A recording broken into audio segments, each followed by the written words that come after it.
Hello, ladies and gentlemen. Another installment today. Working hard. So basically, we're doing modeling subtraction this time. Modeling fraction subtraction. Right? Now, 3/4 is our initial number. That's what we start with. And we're going to subtract that by 1/8. So when we're doing subtraction, you only need one model. Right?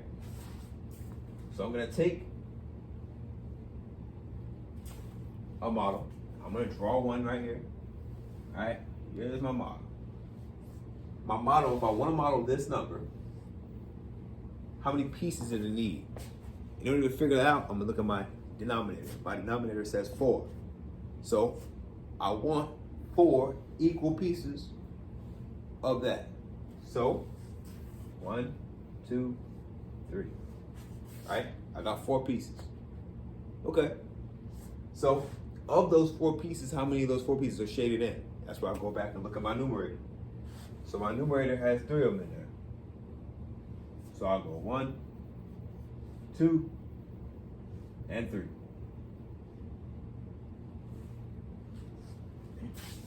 Now, what I want to do is I want to subtract by 1/8. My issue there is I don't have a like denominator. So what I'm gonna do, as I'm gonna try to figure out to myself, how do I get a like denominator? I'm at 4, I wanna subtract 1/8 of what I got. Meaning, I'm gonna have to turn my 4 and my 8 into a common denominator before I can do anything. So let's go back and let's look, right? We listed our multiples of 4 and multiples of 8. Multiples of 4 are 4, 8, 12, 16, 20. Multiples of 8, 8, 16, 24, 32. So if you look at both of our lists, we have 2 similarities, right? We have the 8s and we have the 16s. But again, we're looking for our least common denominator. So our least common denominator equals 8. So if our least common denominator is 8, right?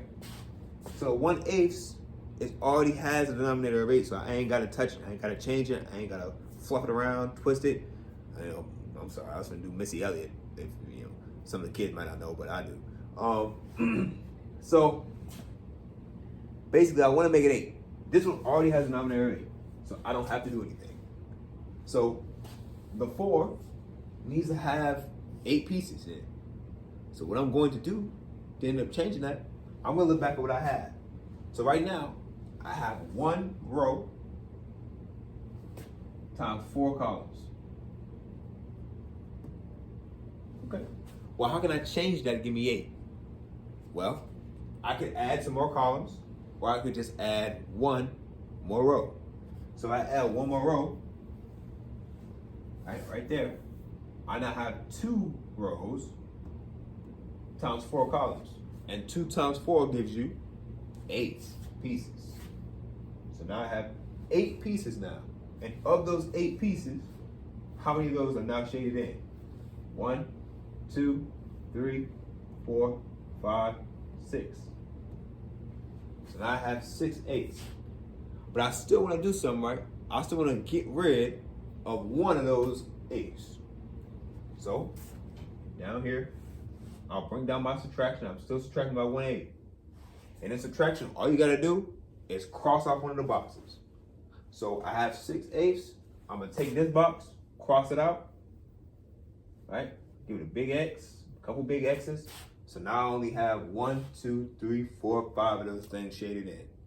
So now I have 5 out of 8 shaded in. And that's all.